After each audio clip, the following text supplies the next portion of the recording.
Good morning.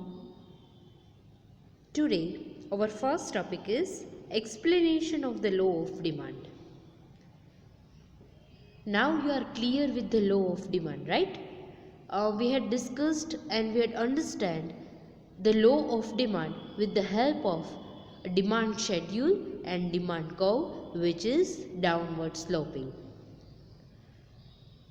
I hope you remembered that there is an inverse relationship between price and demand according to the law of demand. What law of demand says is there is an inverse relationship between price and demand. Price increases, demand decreases, and price decreases, demand increases when other factors remain constant. This is, in simple word, the law of demand. Now, our next topic is explanation of the law of demand. You know that the demand curve slopes downward from left to right. The reason is that there is an inverse relationship between price and demand. But the question is, why there is an inverse relationship between price and demand? Why the demand curve for a commodity slopes downward, or why the demand curve for a commodity negatively sloped? The answer is two reasons are there for it. There are two reasons for the inverse relationship between price and demand and why demand curve for a commodity negatively sloped. The first reason is that all type of consumers in the market are different.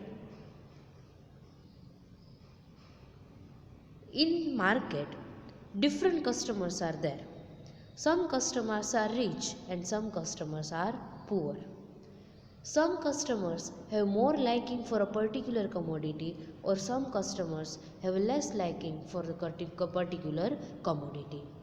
જો માર્કેટમાં છે ને ઘણા બધા customers હોય, right? There are number of thousands of customer, lakhs of customer, એટલે તમે એને ક્યારેય આમ તો મેજર ન કરી શકો, બટ આપણે એમ કહી શકીએ કે large number of customers are there.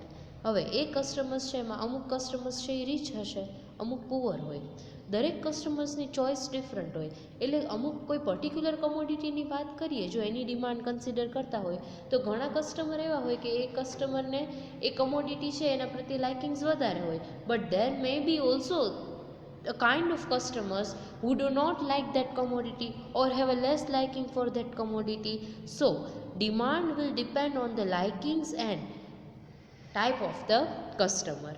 Now, when the price of a particular commodity is high, people with low income will not purchase. The reason is that it is beyond their reach. They cannot afford to purchase high priced commodity, and people who have less liking for that commodity will also not purchase that commodity. એનો મતલબ એવો થાય કે જ્યારે કોઈ કમોડિટીની price increase થાય તો જે લોકો લો ઇન્કમ ગ્રુપ પીપલ છે એ લોકો એ હાઈ પ્રાઇસ કમોડિટી અફોર્ડ નહીં કરી શકે, એટલે એને પરચેઝ નહીં કરે, તો ડિમાન્ડ ડિક્રીઝ થઈ ગઈ. અને એવા લોકો કે જેમને એ કમોડિટી એટલી ગમતી જ નથી, who have less liking for that commodity, એ લોકો બી પરચેઝ નહીં કરે, એટલે એની ડિમાન્ડ છે એ ડિક્રીઝ થાય છે. This is the first reason for the reduction in the demand for a particular commodity, may be because of the low income group people or because of the less liking for a particular product. Now, other side વિચારીએ તો when price goes down, એટલે કોઈ commodity price છે એ decrease થાય છે, at that time many of the low income group people will find it affordable, કે એવા લો income group people છે કે જેને પ્રાઇસ રિડ્યુસ થઈ તો હવે એ લોકો અફોર્ડ કરી શકે છે, તો એ લોકો તરત પરચેસ કરશે, તો ડિમાન્ડ ઇન્ક્રીઝ થશે, રાઈટ? સો અને જેવા લોકોને એક કમોડિટી પસંદ છે, જે લોકો એને લાઇક જ કરે છે, they will also purchase the commodity because the price of that commodity is low now. એટલે બે સિચ્યુએશનથી વિચાર્યું કે it depends on the type of the people, that whether they are rich or poor, or whether they like the product or not. On that basis the demand for a commodity will depend. So we can say that when a price of a commodity falls, total number of consumer in the market will increase and ultimately the quantity demanded will also increase. And when the price of the commodity increases, at that time total number of consumers in the market will decrease and ultimately demand will also increase. So with this point we can prove that there is an inverse relationship between price and demand. With the increase in the price, demand will decrease, and with the decrease in price, demand will. The second reason is that the inverse relationship between price and demand for a commodity is more subtle.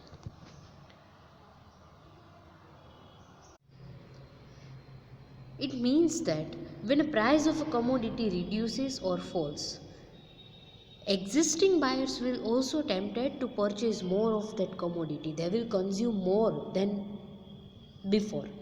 એટલે શું થશે કે customer, જો કોઈ કોમોડિટીની price decrease થશે ને, તો જે એના એક્ઝિસ્ટિંગ કસ્ટમર્સ છે કે જે ઓલરેડી એ કોમોડિટીને યુઝ જ કરે છે, but because of the decrease in the price they will consume more of that commodity. એ લોકો પહેલાં જેટલી પરચેસ કરતા હતા ને એના કરતાં પણ હવે વધારે યુનિટ્સ પરચેસ કરશે. એનું રીઝન શું છે? પ્રાઇસ ડિક્રીઝ થયું. And this behaviour of the existing consumers is explained by the substitution effect and income effect by the economist. એટલે કન્ઝ્યુમર શું કામ આવું બિહેવ કરે છે કે પ્રાઇસ ડિક્રીઝ થાય તો કાં તો વધારે કન્ઝ્યુમ કરે છે પહેલાં કરતાં, અને બીજા કસ્ટમર્સ છે એ પણ અટ્રેક્ટ થાય છે. એના ટુ રીઝન્સ છે. ફર્સ્ટ છે સબસ્ટિટ્યુશન ઇફેક્ટ અને સેકન્ડ છે એ ઇન્કમ ઇફેક્ટ છે. Let us discuss one by one both the effects. The first is the substitution effect. Substitute means અવેજી, રાઈટ, કે એકના બદલામાં તમે બીજાને યુઝ કરી શકો, એને આપણે સબસ્ટિટ્યૂટ તરીકે કન્સિડર કરીએ. નાઉ when price of one commodity decreases and other commodities price remains same, જ્યારે એક કમોડિટીની પ્રાઇસ ડિક્રીઝ થાય અને બીજી કમોડિટીની પ્રાઇસ છે એ સેમ રહે ને, at that time this commodity becomes more attractive to the consumer in relation to the others, and that is why he will tend to substitute it for other commodities of which price have remained unchanged. આમાં શું થશે? બે commodity છે, એક કમોડિટીની price decrease થાય છે અને બીજી કમોડિટીની પ્રાઇસ એઝ ઇટ ઇઝ રહેશે. તો કન્ઝ્યુમર માટે જે કમોડિટીની પ્રાઇસ ડિક્રીઝ થઈને એ કમોડિટી વધારે એટ્રેક્ટિવ બની જશે. એટલે એ શું કરશે કે જે કમોડિટીની પ્રાઇસ કોન્સ્ટન્ટ છે, એઝ ઇટ ઇઝ છે, કે જેમાં કોઈ ચેન્જ નથી, એ કમોડિટી પરચેસ કરવાને બદલે જેની પ્રાઇસ ડિક્રીઝ થઈ છે ને એને પરચેસ કરશે. એનું રીઝન છે કે જો એક કોમોડિટીની પ્રાઇસ ડિક્રીઝ થાય અને બીજીની કોમોડિટીની પ્રાઇસ એઝ ઇટ ઇઝ રહે, તો અધર કોમોડિટી જે બીજી કોમોડિટીની વાત કરી છે એની તો પ્રાઇસ ઓટોમેટિકલી ઇન્ક્રીઝ થઈ ગઈ ને as compare to the first commodity, and that is why it attracts the more number of customers to purchase it. In other words, fall in the price of a commodity makes it more price attractive as against its substitutes whose price have not decreased. એટલે જે કમોડિટીની price decrease નથી થઈ ને એની કમ્પેરમાં જે કમોડિટીની price decrease થઈને એ વધારે attractive થઈ જાય અને કસ્ટમર છે એટલે જ એની ડિમાન્ડ છે એ વધારે કરે. So demand for the commodity whose price have been decreased will increase, and that is why it induces the customer to substitute more of this commodity for the other commodity whose prices have remained constant. એટલે customer શું કરશે કે જે કોમોડિટીની price constant છે ને, ભલે customer એનો use કરતા હોય તો પણ જેની પ્રાઇસ ડિક્રીઝ થઈને એના ઉપર શિફ્ટ થઈ જશે. એક્ઝામ્પલથી સમજીએ કોલગેટ અને પેપ્સોડન્ટ. અત્યાર સુધી તમે કોલગેટ યુઝ કરો છો, પણ જો પેપ્સોડન્ટની પ્રાઇસ ડિક્રીઝ થઈ જાય અને કોલગેટની પ્રાઇસ છે એ એઝ ઇટ ઇઝ રહે, તો તમે તરત જ કોલગેટમાંથી પેપ્સોડન્ટ ઉપર શિફ્ટ થઈ જશો. એનું રીઝન શું છે કે કોલગેટની પ્રાઇસ તો એઝ ઇટ ઇઝ જ છે, પણ પેપ્સોડન્ટની પ્રાઇસ ડિક્રીઝ થઈ એટ દેટ ટાઈમ એ તમને વધારે એટ્રેક્ટિવ લાગશે. એટલે તમે જે કોલગેટનો સબસ્ટિટ્યૂટ પેપ્સોડન્ટ છે એને તમે યુઝ કરવાનું વધારે પ્રિફર કરશો, and that is Y customer will demand it more.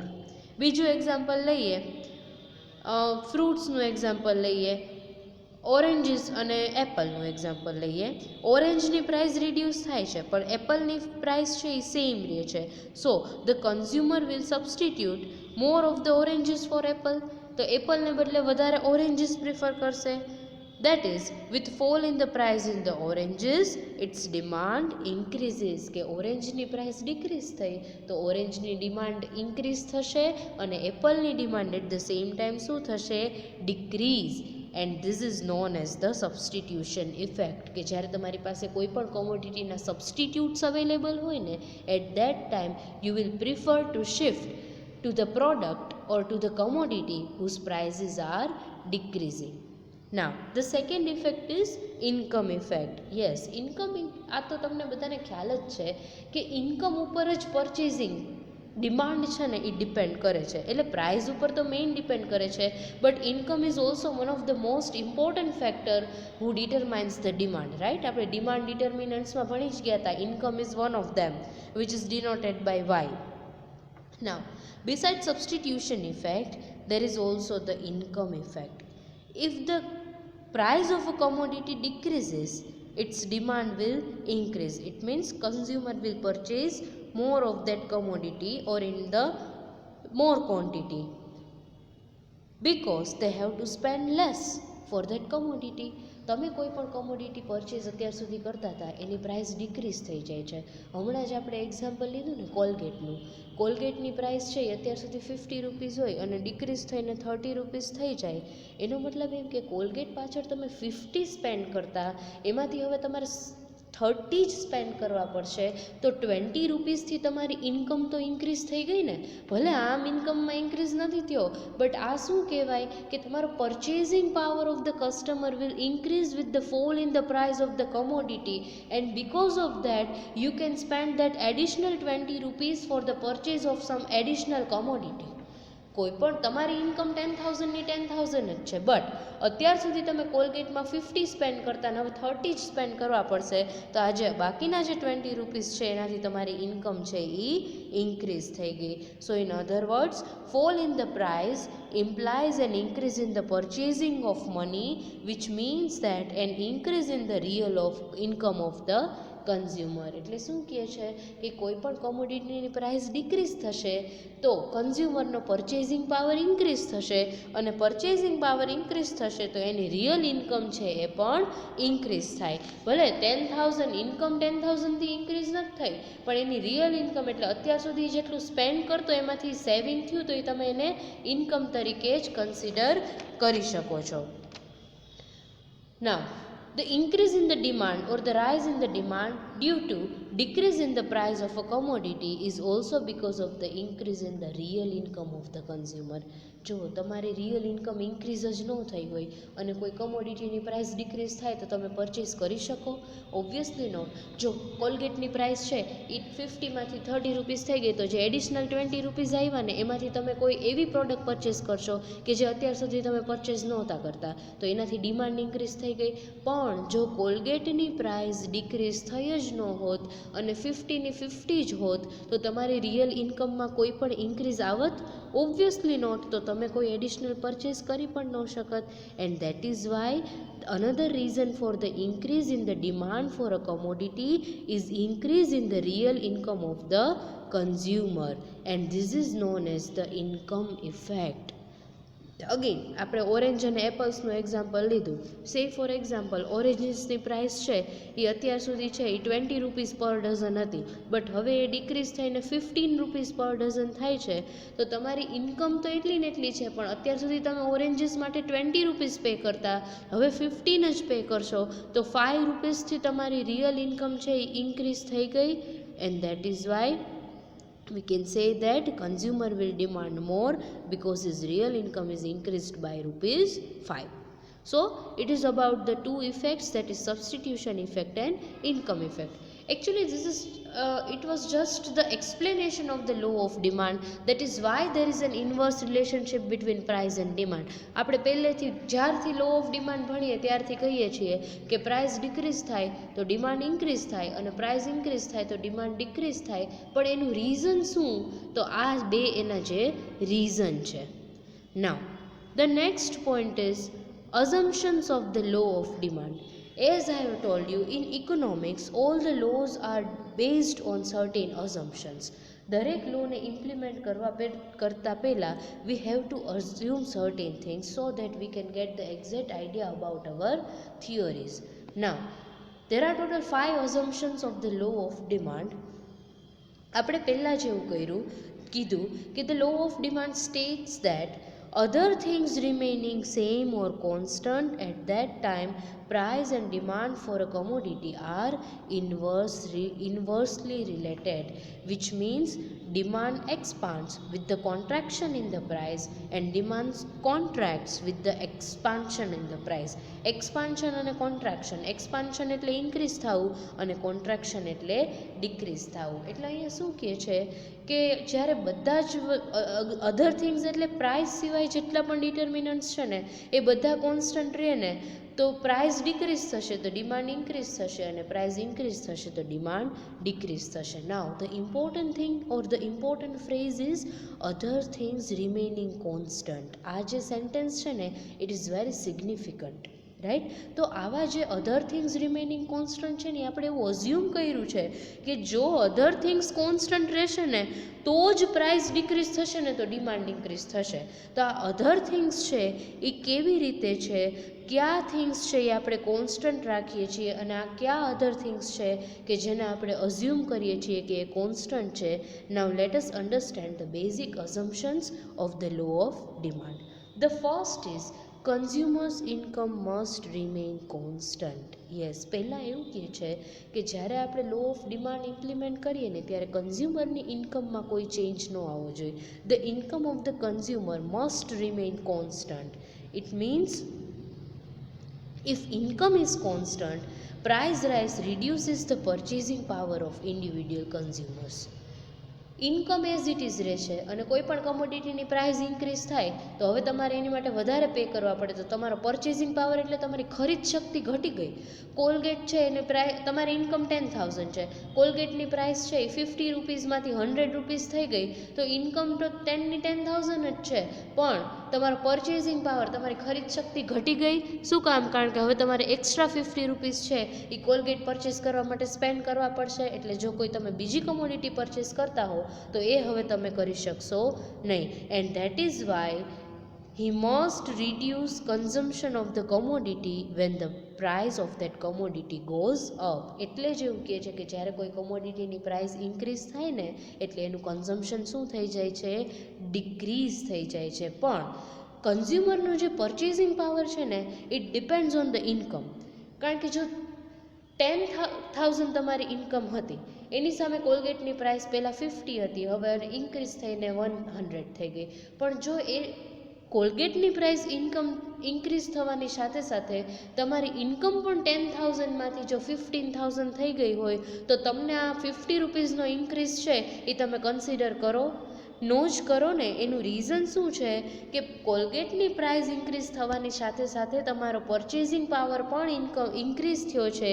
The reason is the increase in your income. A large increase in the income will more than the cancel the effect of the price rise. જો તમારી ઇન્કમમાં increase થશે ને તો price રાઇઝની ઇફેક્ટને cancel જ કરી દેશે. Because income increase થશે તો ભલે ને પ્રોડક્ટની પ્રાઇસ ઇન્ક્રીઝ થાય, now you can afford it. તમારી પ્રોડક્ટની પ્રાઇસ ઇન્ક્રીઝ થઈ છે તો સામે ઇન્કમ પણ ઇન્ક્રીઝ થઈ છે, so you can afford to purchase it. So in that case we will find that quantity of the demand increases in spite of the increase in the price if the income of the consumer is increasing at the same time. The same is happening in India nowadays. અત્યારે ઇન્ડિયામાં આવું જ થાય. જો બધા એમ કે બધી વસ્તુના પ્રાઇસીસ બહુ ઇન્ક્રીઝ થઈ ગયા છે, મંદી આવશે, પણ તમે જુઓ ક્યાંય મંદી દેખાતી તો નથી. સામે લોકો પરચેઝ એટલું કરે છે, કમોડિટીના પ્રાઇસીસ છે એ કન્ટિન્યુઅસલી ઇન્ક્રીઝ થાય છે અને બીજી બાજુ ડિમાન્ડ પણ ઇન્ક્રીઝ થાય છે. તો આવું થાય છે શું કામ? એનું રીઝન છે કે લોકોનો પરચેઝિંગ પાવર પણ ઇન્ક્રીઝ થાય છે બિકોઝ એ લોકોની ઇન્કમ પણ સાથે સાથે ઇન્ક્રીઝ થાય છે. એમ તો ક્યાંય માર્કેટમાં બધા ફેસ્ટિવલ્સ આવે તો લોકો કેટલું સેલિબ્રેટ કરે છે, રાઈટ? હમણાં જ આપણે દિવાળી ગઈ છે તો ક્યાંય દિવાળીમાં તો ડિપ્રેશન, માર્કેટમાં મંદી દેખાણી નહીં, બધી વસ્તુના પ્રાઇસીસ ઇન્ક્રીઝ થતા હતા તો પણ સામે શોપિંગ પણ એટલી જ થતી હતી, right? So this is the first assumption, that is consumers income must remain constant. The second assumption is that consumers' taste and preferences must remain constant. એટલે અહીંયા એવું કહે છે કે હવે જો તમારે લો ઓફ ડિમાન્ડ આપણે લો ઓફ ડિમાન્ડ ઇમ્પ્લિમેન્ટ કરીએ ને at that time we have to assume that કન્ઝ્યુમરના જે ટેસ્ટ અને પ્રેફરન્સ છે ને એમાં કોઈ ચેન્જ આવશે નહીં. If we don't assume that at that time the law of demand can not operate. Say for example khadi ક્લોથ્સનું એક્ઝામ્પલ લઈએ. ખાદી ક્લોથ્સ છે ને it is cheaper than the terylene or terracotta clothes, but still terracotta or terracotta clothes is more demanded because the people prefer it to khadi. એટલે ખાદી કરતાં લોકોને છે ને ટેરિકોટનના કપડાં પહેરવા વધારે ગમે, રાઈટ. આપણે એમ કહીએ કે ખાદી કેવું લાગે, કેટલું સિમ્પલ લાગે. હવે જો ટેરેલિન છે કે ટેરિકોટન છે એના પ્રાઇઝીસ ખાદીના ક્લોથ્સ કરતાં પણ વધારે છે, પણ તોય લોકો શું કામ એને પ્રિફર કરે છે? કારણ કે લોકોને એ મજા આવે છે, થોડું ફેશનેબલ છે. તો અહીંયા શું કહે છે કે જો આપણે અહીંયા ટેસ્ટ અને પ્રેફરન્સીસને કોન્સ્ટન્ટ ન રાખીએ ને તો ડિમાન્ડમાં ચેન્જ ન આવે. કારણ કે જો લોકો છે એ ટેરેલિન છે એની પ્રાઇસ ઇન્ક્રીઝ થાય તો એની ડિમાન્ડ છે એ ડિક્રીઝ થાય. પણ જો લોકો ખાદીમાં શિફ્ટ થતા જાય બધા કે ખાદીની પ્રાઇસ ડિક્રીઝ થાય તો બધા ખાદી યુઝ કરવાનું પ્રિફર કરી લેશે એઝ કમ્પેર ટુ ટેરેલિન. એટલે ટેરિકોટન છે એના બદલે જો ખાદી પ્રિફર કરશે તો લો ઓફ ડિમાન્ડ ઇમ્પ્લિમેન્ટ જ ન થાય, કારણ કે કન્ઝ્યુમરના ટેસ્ટ અને પ્રેફરન્સ છે એ ચેન્જ થઈ ગયા.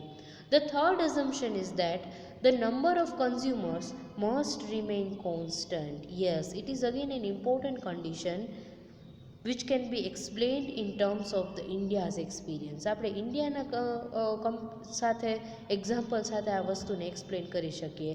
જો પોપ્યુલેશન છે ઇન્ડિયાનું એ હાઈ છે, પણ તો પણ ડિમાન્ડ અમુક કોમોડિટી છે ને એની ઇન્ક્રીઝ થાય છે in spite of the high prices. એટલે અહીંયા શું થશે, એક એક્ઝામ્પલ લઈએ ફૂડ ગ્રેન્સનું. In spite of the high prices of the food grains its demand increasing in India because of the rapid growth of the population. ઇન્ડિયાનું population કેટલું increase થાય છે ડે બાય ડે, તો ફૂડ ગ્રેન્સ છે એની prices પણ increase થાય છે, પણ લોકોને જમ્યા વગર તો ચાલવાનું જ નથી. એટલે પ્રાઇઝીસ ઇન્ક્રીઝ થવા છતાં પણ એની ડિમાન્ડ છે એ ઇન્ક્રીઝ થાય છે. So that we have to make constant the number of customers. એટલે જો કસ્ટમર્સ કોન્સ્ટન્ટ નહીં રાખીએ ને તો પ્રાઇસ ઇન્ક્રીઝ થશે ને તોય ડિમાન્ડ તો ઇન્ક્રીઝ જ થશે. તો in that case law of demand can not operate. The fourth assumption is that the price of related goods must remain constant. એટલે અહીંયા એવું કહે છે કે જ્યારે કોઈ એક કમોડિટીની વાત કરીએ છીએ ને ત્યારે એ કમોડિટીના જે રિલેટેડ ગુડ્સ છે ને એની પ્રાઇસ આપણે કોન્સ્ટન્ટ રાખવાની છે. સે ફોર એક્ઝામ્પલ સબસ્ટિટ્યૂટ ગુડ્સથી આપણે આને વધારે ઇઝીલી સમજી શકીએ. સે ફોર એક્ઝામ્પલ ટી અને કોફીનું એક્ઝામ્પલ લ્યો. ટીની પ્રાઇસ ડિક્રીઝ થાય તો ટીની ડિમાન્ડ શું થાય, ઇન્ક્રીઝ થાય. But at the same time જો પ્રાઇઝ ઓફ કોફી છે એ પણ ડિક્રીઝ થાય with the more proportion than tea. એટલે જેટલા પ્રપોર્શનથી ટીની પ્રાઇસ ડિક્રીઝ થઈ છે એના કરતાં વધારે પ્રપોર્શનથી જો કોફીની પ્રાઇસ ડિક્રીઝ થાય ને તો ઘણા બધા એવા કસ્ટમર હોય કે જે સીધા ટીમાંથી કોફીમાં શિફ્ટ થઈ જાય. એટલે શું થશે કે ટીની પ્રાઇસ ડિક્રીઝ તો થઈ પણ ટીની ડિમાન્ડ ઇન્ક્રીઝ ન થઈ. એનું રીઝન શું કે જેટલા પ્રપોર્શનથી ટીની પ્રાઇસ ડિક્રીઝ થઈ ને એના કરતાં વધારે પ્રપોર્શનથી કોફીની પ્રાઇસ ડિક્રીઝ થઈ, એટલે કસ્ટમર્સ છે એ તરત જ કોફી ઉપર શિફ્ટ થઈ જશે. So demand for tea will decline in spite of the reduction in the price of tea. એટલે પ્રાઇઝની ટી ડિક્રીઝ થઈ ને તો પણ એની ડિમાન્ડ છે એ ડિક્રીઝ થઈ જશે બિકોઝ કસ્ટમર છે they will prefer the substitute of T that is coffee whose prices has fallen by more proportion than the prices of the tea. The fifth assumption is that there must be no expectations about further change in the price in the same direction. Yes, હવે અહીંયા છે ને પ્રાઇઝીસના expectation હોય. ઘણીવાર આવું આપણે expect કરતા હોય કે ફ્યુચરમાં કમોડિટીની પ્રાઇસ છે ને ડિક્રીઝ થશે તો અત્યારે આપણે એની પરચેઝ નથી કરવી. એટલે કોઈ પણ કમોડિટીની પ્રાઇસ જો ફ્યુચરમાં ડિક્રીઝ થવાની હોય ને તો અત્યારે એની ડિમાન્ડ છે ને એ ડિક્રીઝ થઈ જાય. આપણે શું કરશું કે જ્યારે પ્રાઇસ ડિક્રીઝ થાય ત્યારે જ પરચેઝ કરશું. અત્યારે જુઓ તમે ગોલ્ડના પ્રાઇસીસ કેટલા હાઈ છે, તો હવે આપણે જો એવા એક્સપેક્ટેશન હોય કે જાન્યુઆરી ફેબ્રુઆરીમાં ગોલ્ડના પ્રાઇસીસ છે એ ઘણા રિડ્યુસ થઈ જવાના છે તો આપણે અત્યારે ગોલ્ડની ડિમાન્ડ પણ ઘટાડી દેશું, કારણ કે ફ્યુચરમાં ઓછા થાય તો ત્યારે જ પરચેઝ કરશું. એટલે આપણે આવા ફ્યુચર એક્સપેક્ટેશન્સ છે ને એને આપણે કોન્સ્ટન્ટ રાખવાના છે. બીજું એક્ઝામ્પલ લઈએ. Suppose the price of the edible oil goes up today, એટલે જે ખાવાનું તેલ છે, શીંગ તેલ આપણે એક્ઝામ્પલ, એડિબલ ઓઇલ એટલે જેને તમે ખાઈ શકો, એટલે જો એડિબલ ઓઇલ છે એની પ્રાઇસ છે એ આજે ઇન્ક્રીઝ થાય. એન્ડ સપોઝ ઓલ્સો દેટ એવા રૂમર સ્પ્રેડ થાય છે, એવા એક્સપેક્ટેશન છે કે ફ્યુચરમાં એની પ્રાઇસ છે એ ઇન્ક્રીઝ થવાની છે. સે for example tomorrow any price increase થવાની છે અને આજે એની પ્રાઇસ ઇન્ક્રીઝ થઈ છે, તો લોકો શું કરશે, અત્યારે વધારે ને વધારે ઓઇલ છે એ પરચેસ કરી લેશે, ભલે ને હાઈ પ્રાઇસ હોય, ફ્યુચરમાં તો હજી એનાથી પણ વધારે પ્રાઇસ ઇન્ક્રીઝ થવાના છે.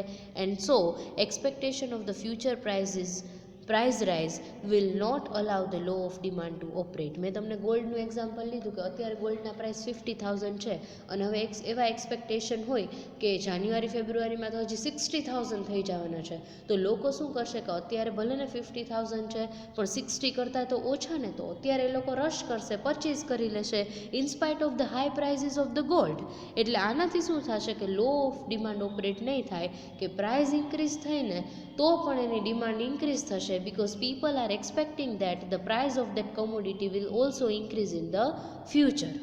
So these are the 5 assumptions of the law of demand કે જે આપણે લો ઓફ ડિમાન્ડને ઇમ્પ્લિમેન્ટ કરતાં પહેલાં અઝ્યુમ કરીએ છીએ, these 5 things. Our next topic is exceptions to the law of demand. Yes, exceptions એટલે એવા કયા પોઈન્ટ્સ છે કે જે લો ઓફ ડિમાન્ડમાં ઇન્ક્લુડ નથી થતા, things which are law of demand included જ નથી, કે જેને લો ઓફ ડિમાન્ડ છે એ લાગુ પડતો જ નથી.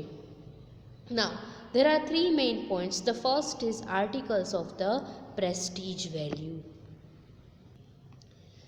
જો એવા ઘણા બધા આર્ટિકલ્સ એટલે કમોડિટી હોય કે જેની વેલ્યુ છે ને પ્રેસ્ટિજિયસ હોય. સે ફોર એક્ઝામ્પલ ડાયમંડ્સ અને આપણે જે ઇમ્પોર્ટન્ટ જ્વેલરીઝ, એકદમ જે ડેલિકેટ જ્વેલરીઝ હોય છે એનું એક્ઝામ્પલ લઈએ. જો ડાયમંડની પ્રાઇસીસ જેમ જેમ ઇન્ક્રીઝ થાય ને એમ આપણી સોસાયટીમાં એક એવું સેક્શન છે, રિચ લોકો છે, જે એરિસ્ટોક્રેટિક સેક્શન છે, એ લોકો શું બિલીવ કરે છે કે જેમ જેમ ડાયમંડની પ્રાઇસ ઇન્ક્રીઝ થાય ને એમ એ લોકો જો એ ડાયમંડને પરચેઝ કરે ને તો એની માટે એ પ્રેસ્ટિજિયસ થિંગ કહેવાય, because it increases there status. અમુક વસ્તુ છે ને લોકો સ્ટેટસ મેન્ટેન કરવા માટે પરચેઝ કરતા હોય. જો આઈફોન છે, આઈફોનનું જ એક્ઝામ્પલ લઈએ કે લોકો એને સ્ટેટસ સિમ્બોલ માને છે કે નો આઈફોન હોય એટલે તમારું સ્ટેટસ છે એ હાઈ છે. તો આવી વસ્તુ શું થશે કે ડાયમંડની પ્રાઇસ ઇન્ક્રીઝ થશે ને તો પણ એની ડિમાન્ડ છે એ ઇન્ક્રીઝ થશે.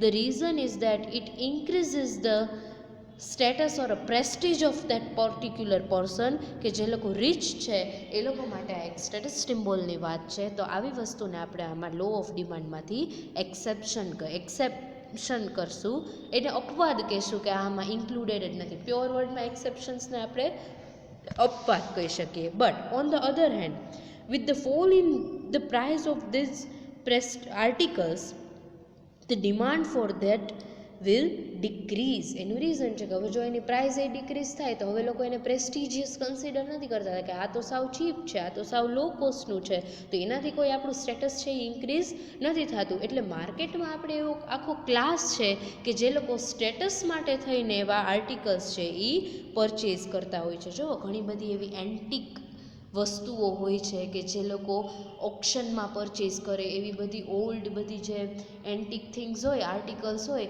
કે જેના પેઇન્ટિંગ્સ હોય છે, એવા ઘણા બધા શો પીસીસ હોય છે કે જે લોકો એને પ્રેસ્ટીજ કન્સિડર કરે છે. એટલે એવા બધા આર્ટિકલ્સની પ્રાઇસ જેમ જેમ ઇન્ક્રીઝ થાય ને એમ એની ડિમાન્ડ ઇન્ક્રીઝ થાય. So we can say that law of demand cannot apply to the articles of prestige value. Prestige એટલે આમ તમે સ્ટેટસ તરીકે કન્સિડર કરી શકો કે જેનાથી તમારું સ્ટેટસ છે એ હાઈ થાય છે. સો બાકીના 2 પોઈન્ટ છે we will discuss in our next session. આજે ઘણું ડિસ્કસ કર્યું. We will continue with the same topic in our next session. Thank you very much. See you all in next lecture.